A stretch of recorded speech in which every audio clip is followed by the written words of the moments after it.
डॉक्टरांचा सगळा एक सन्मान गौरव उद्योजकांचा एक सन्मान गौरव झाला वैद्यकीय क्षेत्रात काय सांगता? खरं म्हणजे आज इथं साधना फाउंडेशनच्या वतीने ज्या डॉक्टरांनी वैद्यकीय क्षेत्रामध्ये ज्यांनी चांगलं काम केलं त्यांचा सन्मान या ठिकाणी झाला. खऱ्या अर्थाने हे वैद्यकीय क्षेत्र म्हणजे असंच आहे की एकदम 24/7 काम करणारं हे वैद्यकीय क्षेत्र आहे. कारण प्रत्येकाला इमर्जन्सी काम करावं लागतं आणि पेशंटचा जीव वाचवावा लागतो आणि म्हणून त्यासाठी प्रामाणिकपणे जे काम करतात त्यांचा सन्मान आज झाला आहे. मी त्यांचं मनापासून अभिनंदन करतो, मनापासून त्यांना शुभेच्छा देतो. या कार्यक्रमामुळे, या सन्मानामुळे आणखी त्यांना प्रेरणा मिळते, ऊर्जा मिळते, आणखी जबाबदारी वाढते. त्यामुळे चांगलं काम करणाऱ्यांची संख्या समाजामध्ये वाढते आणि शेवटी समाजाला त्याचा फायदा होत असतो. त्यामुळे अतिशय आगळा वेगळा कार्यक्रम या ठिकाणी झाला. मुंबईला देखील एक हॉस्पिटलचं भूमिपूजन झालं. आमदार मुरजी पटेल यांच्या मतदारसंघात एक मोठं मार्केट 5 मजली हॉस्पिटलचं भूमिपूजन झालं. 5 मजली मार्केट, सभागृह याचं देखील भूमिपूजन झालं आणि लोकाभिमुख या ठिकाणी लोकांना मूलभूत सोयीसुविधा देण्यासाठी या दोन्ही वास्तू अगदी वरदान ठरतील. कारण आरोग्य हे आपण त्याला प्राधान्य देतो आणि म्हणून तोही कार्यक्रम झाला.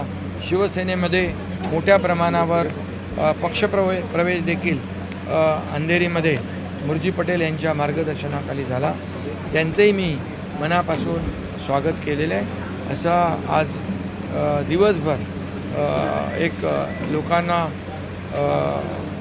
मदत करणारा किंबहुना लोकाभिमुख अशा कार्यक्रमांचं उद्घाटन मला करता आलं. अजूनही जे पक्षप्रवेश होते त्याच्यावरून उभाटा गटाकडून सांगितलं आहे की जात आहेत तर जाऊ द्या.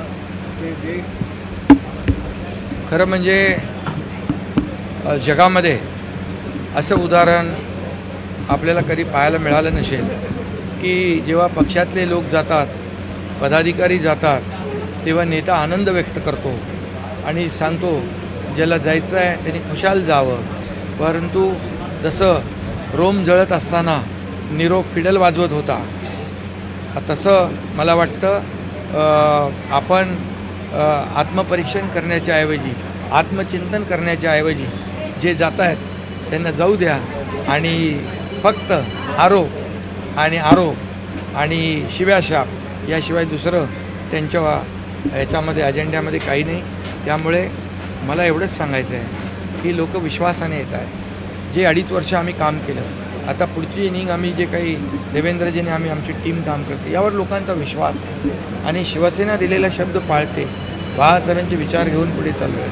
आनंद दिघे साहेबांनी जे शिकवलं आहे ते आम्ही पुढे आणतो आणि त्यामुळे लोक मोठ्या प्रमाणावर आज शिवसेनेमध्ये येत आहेत आणि खऱ्या अर्थाने एक त्यांची अपेक्षा आणि भावना की बाबा शिवसेनेमध्ये शब्द पाळला जातो, मूलभूत सोयीसुविधा, विकासाचे प्रकल्प राबवले जातात आणि म्हणून आमच्याकडे अजेंडा एकच आहे. मला काय मिळालं यापेक्षा जनतेला काय मिळालं, परंतु दुसरीकडे उलट आहे. त्यामुळे लोक येत आहेत, मी त्यांचं स्वागत करतो. उद्धव ठाकरेंनी आरोप केले की जो निवडणूक आयोग आहे त्याला फक्त एक भगवा हे लावून धोंड्याचं काम करतो. दुसरं म्हणजे त्यांनी असे देखील आरोप केलेले आहेत. काल निवडणूक आयोगावर त्यांनी आरोप केलेले. निवडणूक आयोग जेव्हा त्यांना निवडणुकीमध्ये यश मिळतं, लोकसभेला जेव्हा त्यांना चांगल्या जागा मिळाल्या त्यावेळी निवडणूक आयोग चांगला होता, तेव्हा तो धोंडा नव्हता. तेव्हा ते म्हणाले नाही याला धोंडा आहे, शेंदूर फासा. तेव्हा निवडणूक आयोगाचं स्वागत केलं. जेव्हा त्यांना यश मिळतं तेव्हा कोर्टाचंही स्वागत करतात. परंतु जेव्हा अपयश मिळतं, जेव्हा जनता त्यांची जागा दाखवते त्यावेळेस मात्र या ठिकाणी त्यांना दोष देण्याचं काम हे ते करत असतात. त्यामुळे शेवटी जनता ही सर्वस्वी आहे आणि जनता जनार्दनाच्या हातामध्ये सर्व काय. जे लोक काम करतात त्यांना जनता मदत करते, जे घरी बसतात त्यांना लोक घरी बसवतात. त्यामुळे 2.5 वर्षाचा कालावधी आपण बघा, आम्ही केलेल्या योजना बघा, लोकाभिमुख कल्याणकारी योजना बघा आणि विकासाची कामं बघा. आमच्या लाडक्या बहिणींनी त्यांचे सगळे स्वप्न, त्यांचे सगळे हॉटेलचे बुकिंग, 5 स्टार हॉटेल बुकिंग, त्यांचं मंत्रिमंडळ सगळं जे त्यांनी ठरवलं होतं त्याला लाडक्या बहिणींनी एका फटक्यामध्ये त्यांची जागा दाखवली आणि महायुतीला प्रचंड मताधिक्याने विजय मिळवून दिला.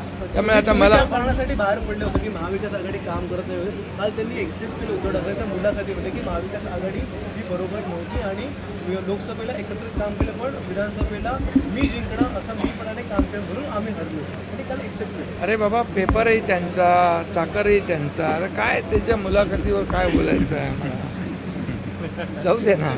तुम्ही ॲक्सेप्ट केलं हे महत्त्वाची गोष्ट आहे.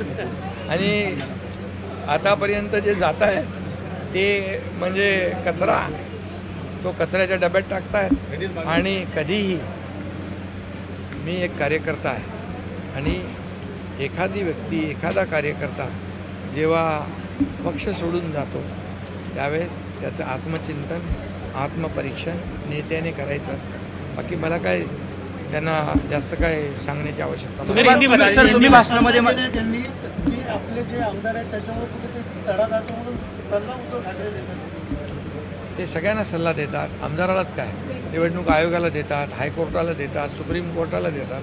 तुम्ही भाषणामध्ये म्हणालात की डॉक्टरांच्या पाठीशी मी असणार आहे. तुम्ही देखील डॉक्टर आहात. किती डॉक्टरांचं काम होतं? मी डॉक्टर नसलो तर ऑपरेशन करतो आणि ऑपरेशन केलेलं आहे. सर, हिंदी बता दीजिए जिस तरीके से डॉक्टरों का कार्यक्रम था आप आम्ही दोघं भाऊ एकत्र आलो असं बोलतात. पोटात दुखतंय, पोटदुखीला पण बाळासाहेब ठाकरे आपला दवाखाना आम्ही काढलेला आहे, त्याच्यामध्ये मोफत इलाज आहे. सर, हिंदी बता दीजिए सर, डॉक्टरों का